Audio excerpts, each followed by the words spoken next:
সবাইকে স্বাগত জানিয়ে শুরু করছি আমরা আজকের পর্ব। আজকের পর্বের আলোচ্য বিষয় ষষ্ঠ শ্রেণীর বাংলা পাঠ্য বইয়ের 16 নম্বর পৃষ্ঠার একটি কবিতা। কবিতার নাম পাইন দাঁড়িয়ে আকাশে নয়ন তুলি। কবি হাইনরিখ হাইনে। বলাই বাহুল্য, এই হাইনরিখ হাইনে আমাদের ভারতীয় কবি নন, উনি একজন জার্মানি কবি। ওনার জন্ম স্বাভাবিকভাবেই রাইন নদীর তীরবর্তী অঞ্চলে ডুসেলডর্ফে, অর্থাৎ জার্মানির রাইন নদীর তীরে ডুসেলডর্ফে জন্মগ্রহণ করেন হাইনরিখ হাইনে। ঊনবিংশ শতকের অন্যতম বিশিষ্ট এই জার্মান কবি প্রথমে সাংবাদিকতার সঙ্গে যুক্ত থাকলেও তিনি প্রাবন্ধিক ও সমালোচক হিসেবে খ্যাতি লাভ করেছেন। গীতিকবি হিসেবেই তিনি বিশ্বজুড়ে বেশিরভাগ ক্ষেত্রে সমাদৃত। 1817 সালে তাঁর প্রথম কবিতা প্রকাশিত হয়। 1826 সালে প্রকাশিত হয় হার্টস রাইজে, অর্থাৎ হার্টস যাত্রা। 1827 সালে প্রকাশিত কাব্যগীতিগ্রন্থ বাঞ্চ ডের লিডার, উত্তর সাগর গীতিকা, তাকে বিশ্বজননী খ্যাতির শীর্ষে পৌঁছে দিয়েছে। অর্থাৎ এই কাব্যগ্রন্থের জন্যে তিনি বিশ্ব দরবারে সমাদৃত। এছাড়াও তিনি নতুন কবিতা ইত্যাদি ইত্যাদি কাব্যগ্রন্থ লিখেছেন। পৃথিবীর বিভিন্ন ভাষায় তার গীতিকাগুলি প্রকাশিত, অর্থাৎ গীতিকবিতাগুলি।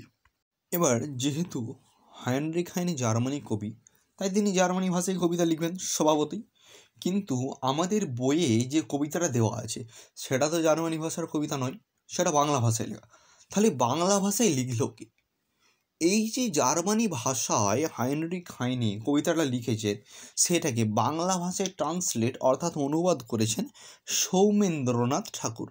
দেখো তোমাদের নিচে দেওয়া আছে না, ওই অনুবাদ সৌমেন্দ্রনাথ ঠাকুর। উনি এই হাইনরিখ হাইনের লেখা এই জার্মানি কবিতাটাকে জার্মানি ভাষা থেকে বাংলা ভাষায় কী করেছেন?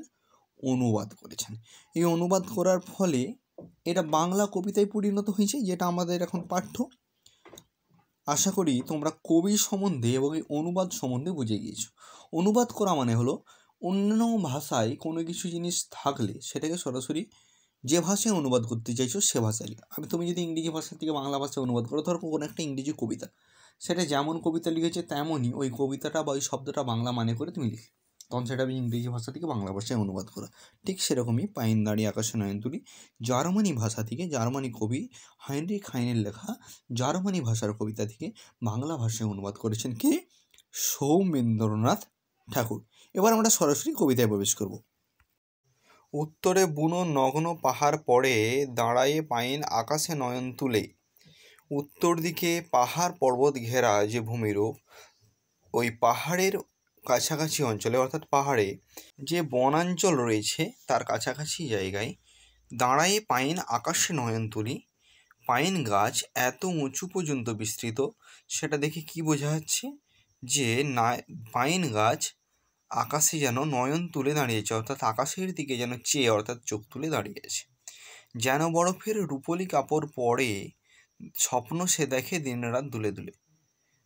তার সারা গাছটার চারিদিকে এমনভাবে বরফ জমে আছে, দূর থেকে যেন মনে হচ্ছে পাইন গাছ বরফের রূপলি কাপড় পরে আছে। স্বপ্ন সে দেখে দিনরাত দুলে দুলে, ওই স্থানে সে দিনরাত দুলে দুলে স্বপ্ন দেখে। স্বপ্ন সে দেখে দূরে মরুভূমির পরে, সেই দেশে যেথা প্রভাতে সূর্য উঠে। তপ্ত পাহাড়ে বেদনায় বুক ভরে দাঁড়ায়ে রয়েছে পাম গাছ মরুতটে। স্বপ্ন সে দেখে দূরে মরুভূমির পরে। কে স্বপ্ন দেখে? পাইন গাছ স্বপ্ন দেখে। কি স্বপ্ন দেখে? ওই উত্তর পোর্শন, অর্থাৎ উত্তর দিক থেকে অনেকটা দূরে যেখানে মরুভূমি রয়েছে, ঠিক সেখানে যেখানে প্রভাতে সূর্য ওঠে, অর্থাৎ যেখানে প্রত্যহ সকালে সূর্য ওঠে। এবার তোমাদের মনে স্বভাবতভাবে প্রশ্ন আসতে পারে, তাহলে কি উত্তরাঞ্চলে সকালে সূর্য ওঠে না? ওঠে। সেখানে সূর্যের তাপমাত্রাটা এতটাই কম, সেখানে যেন মনে হয় যে সূর্য ওঠা না ওঠার সমান তাপমাত্রার দিক থেকে। তো সেই জায়গা থেকে দাঁড়িয়ে পাইন দেখতে পাই যে মরুভূমিতে সূর্য ওঠার পরে যে হারে গরম বাড়তে থাকে, যেটা কিনা পাইন গাছের পক্ষে কাম্য, কিন্তু পায় না। তো সেই জন্য সে ওখানে দাঁড়িয়ে কি স্বপ্ন দেখে? যেন মরুভূমিতে সকালে সূর্য ওঠে। তপ্ত পাহাড়ে বেদনায় বুক ভরে দাঁড়ায়ে রয়েছে পাম গাছ মরুতটে। তপ্ত পাহাড় যার বেদনায় বুক ভরে উঠেছে কার? পাম গাছে। ওই পাম গাছ কোথায় দাঁড়িয়ে রয়েছে? মরুতটে। মরুতট মানে মরুভূমিযুক্ত এলাকা। এই হলো ছোট্ট একটি কবিতা, যার অনুবাদক হচ্ছে সৌমেন্দ্রনাথ ঠাকুর, লেখক হাইনরিক হাইনে। এখানে আমরা শেষ করছি পাইন দাঁড়ায় আকাশে নয়নতলী। আশা করছি তোমাদের এইটা নিয়ে আর কখনো কোনো সমস্যা হবে না।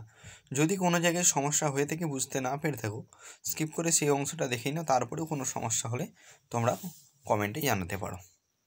আজকের পর্ব আমরা এখানেই শেষ করছি। যারা যারা চ্যানেলটিকে সাবস্ক্রাইব করোনি, তোমরা সাবস্ক্রাইব করে পাশে অল বাটনটি বাজিয়ে দাও ভবিষ্যতে আরও এরকম অন্যান্য ভিডিও পাওয়ার জন্য। ভিডিওটিতে একটি লাইক করো, কমেন্ট করে জানিয়ে দাও ভিডিওটি কেমন হচ্ছে, এবং বন্ধুদের মাঝে শেয়ার করে বন্ধুদেরকে দেখার সুযোগ করে দাও। সুস্থ থেকো, ভালো থেকো, আমাদের সঙ্গে থেকো। ধন্যবাদ।